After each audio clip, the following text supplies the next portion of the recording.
یہ پاکستان کی تاریخ کی بدترین پری پول ریڈنگ ہے، بدترین پری پول ریڈنگ ہے۔ اور اس سوشل میڈیا کے زمانہ میں یہ کیا سمجھتے ہیں کہ دنیا جو ہے اس کو بالکل نظر انداز کر کے دیکھ نہیں رہی ہے، سبھی دیکھ رہے ہیں۔ سو اگر آپ نے یہی فیصلہ طے کر کے آئے ہو لندن پلان کے مطابق کہ بادشاہ سلامت کو چوتھی مرتبہ وزیر اعظم بنانا ہے، تو پھر خدا را یہ کیوں اذیت اور کرب میں قوم کو ڈال رہے ہیں؟ جس طرح چیئرمین صاحب نے کہا، اس سے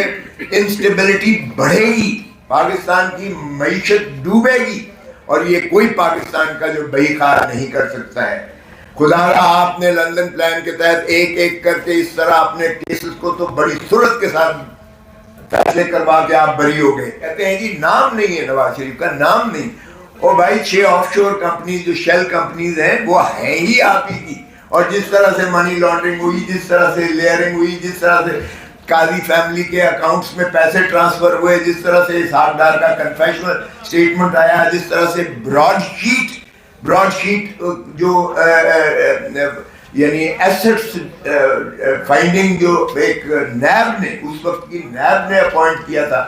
بین الاقوامی ڈیٹیکٹیوز کو، انہوں نے جو فائلز، انہوں نے جو ان کی انرتھ کی ساری پراپرٹیز، اور جس طرح سے پھر جے آئی ٹی بنی اور 10 والیوم سپریم کورٹ میں دیے گئے، وہ سب یہ کہتے ہیں ردی کی ٹوکری تھی جی وہ۔ تو پھر تو ماشاءاللہ آپ تو پوتر ہو گئے، اور بعد میں آپ دھرتی ماں کو لوٹنے کا جس طرح سے آپ نے ہر دفعہ مرتبہ کیا ہے، آپ چوتھی مرتبہ پھر لوٹ کے جا رہے ہیں۔ قوم دیکھ رہی ہے اور اب لوگوں کو آپ نہیں بنا رہے۔ اتنی دھاندلی کے باوجود پری پولنگ کے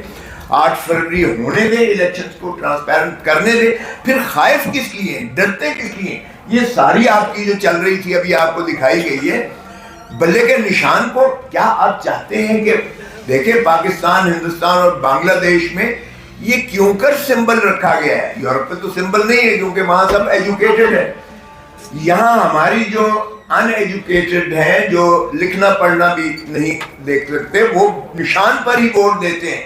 تو آپ پاکستان کے غریب آدمی کو، کسان کو، مزدور کو، دہقان کو، ایک محنت کش کو آپ اس کے بنیادی حق سے محروم کرتے ہیں جب آپ سمبل کو ہٹا دیتے ہیں۔ اور یہ خوش نہ ہو، کل کو شیر کی باری آ سکتی ہے، پرسوں تیر کی باری آ سکتی ہے، تو یہ کب تک کھیل تماشا آپ کرتے رہیں گے؟ ملک کی جمہوریت کے ساتھ کھلواڑ کرتے رہیں گے۔ اظہر من اللہ صاحب نے اپنے نوٹ میں لکھا کہ 47 سے ہم جو کھلواڑ کر رہے ہیں اس ملک کی جمہوریت کے ساتھ، کسی کو پھانسی دے دیتے ہیں، کسی کو تاحیات نائل کرتے ہیں، کسی کو آج ہم نے پابند سلاسل کیا ہوا ہے، یہ جمہوریت کا مذاق اڑانے کے مترادف ہے۔ اور اب جو کچھ ہو رہا ہے یہ جمہوریت کا جنازہ نکالنے کے مترادف ہے۔ خدا را ہوش کے ناخن لیں اور ملک کو آگے چلنے دیں، تاکہ ملک جو ہے عوام کا ہے، عوام ہی کی ریاست کو اگر دیکھیں تو ریاست وجود میں تبھی آتی ہے جب آپ الیکشن کروا کے ان کے نمائندوں کو ان کی حق حکمرانی، اللہ تعالیٰ کی حاکمیت اعلیٰ کتابیں دے دیں۔ جب تک آپ ملکیت عوام کو ان کے مسائل، ان کی حکمرانی پر نہیں دیں گے،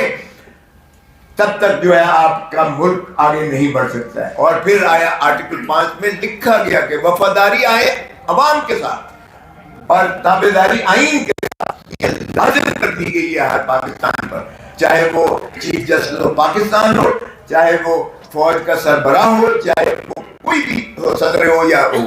سو تابعداری اور وفاداری عوام اور آئین کے ساتھ ہے۔ تو اس کو ملحوظ رکھتے ہوئے الیکشنز کو فیئر اینڈ فری ہونے دیں۔ ساری قوم دیکھ رہی ہے، ساری دنیا دیکھ رہی ہے۔ ایک مفرور شخص کو جو سزا یافتہ تھا، جس طرح سے اسے ہیتھرو ایئرپورٹ پر ہمارے ایمبیسڈر نے سی آف کیا، وہ بھی تاریخ میں ایک لکھا جائے گا۔ جن کو گرفتار کر کے ڈپورٹ کرنا اس کا فرض تھا، اس کو وہ ریسیپشن کر کے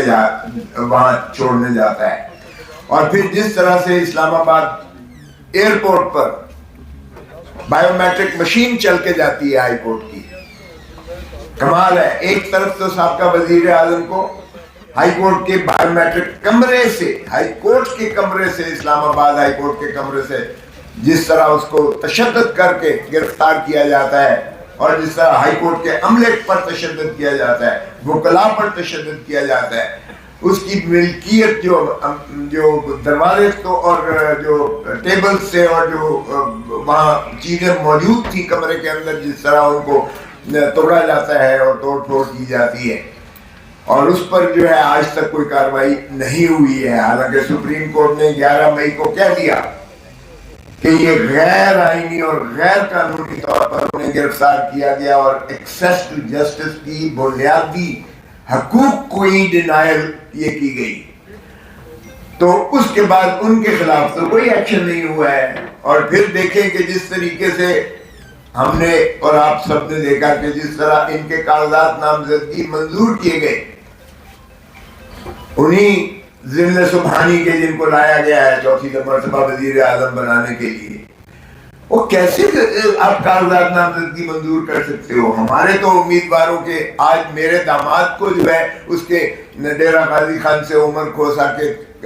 پرپوزر اور سیکنڈر کو اٹھا لیا گیا ہے اور غائب ہیں، ریٹرننگ آفیسر صاحب غائب ہو گئے،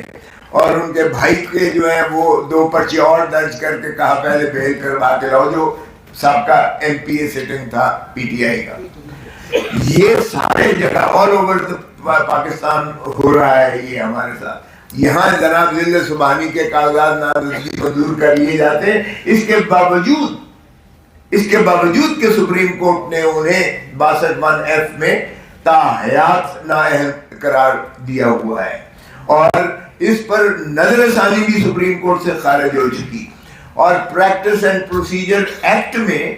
جو یہ شک تھی کہ جو 184(3) کی جو ہوں گی، جو بھی کیس فیصلہ ہوں گے، اس کی 30 دن کے اندر اپیل کا حق دیا گیا تھا، اسے بھی سپریم کورٹ نے مسترد کیا 8-7 کے ریشو سے، اس کو یعنی ریٹروسپیکٹیوٹی آپ اس کو نہیں دے سکتے۔ سو جس کا مقصود اور مطلب یہ ہوا کہ وہ پاسٹ اینڈ کلوز ٹرانزیکشن کے زمرے میں آ کر وہ فائنلٹی اٹین کر گئی محترم نواز شریف صاحب کی نااہلی، تاحیات نااہلی۔ اب اگر کوئی ایک طریقہ تھا اس کو دور کرنے کا، کیونکہ وہ تو الیکشن ایکٹ کی 2017 کی جو ترمیم تھی وہ تو سامنے آ گئی، تابع آ گئی اس پریکٹس اینڈ پروسیجر ایکٹ کے وہ مسترد کرنے کے اس اپیل کی شک کو۔ سو اس کا مطلب یہ ہوا کہ اگر کسی طریقے سے آپ نے اسے اہلیت دینی ہے، یا اس فیصلے کو جو سپریم کورٹ کا ہے اس کو آپ نے اوور ریچ کرنا ہے، تو ایک ہی طریقہ ہے کہ آرٹیکل 184 آرٹیکل 96 میں F1 میں 90F1 میں آپ ترمیم کیجئے گا کہ جو 1C جو 1F کیا ہے کہ جو صادق اور امین نہیں ہوگا وہ تاحیات اس کو نااہل کیا گیا، وہاں آپ ترمیم بھلے کر دیجئے گا کہ اس کی میعاد پرووائیڈڈ کر کے کہ میعاد اس کی 5 سال ہوگی، آپ کو آئین ترمیم کرنا پڑے گا، صرف ایک ہی طریقہ ہے۔ اور چونکہ پارلیمان ہے ہی نہیں، آئین تو ترمیم ہو نہیں سکتا ہے، تو یہ ان کے تو بادشاہ سلامت کے جو ہے کاغذات نامزدگی سارے منظور کر لیے گئے، اور ہمارے کسی امیدوار کے ابھی تک جو ہے اعلان نہیں کیے گئے۔ اور کل جو آخری تاریخ ہے اس پر بھی دیکھیے گا کہ کس قسم کی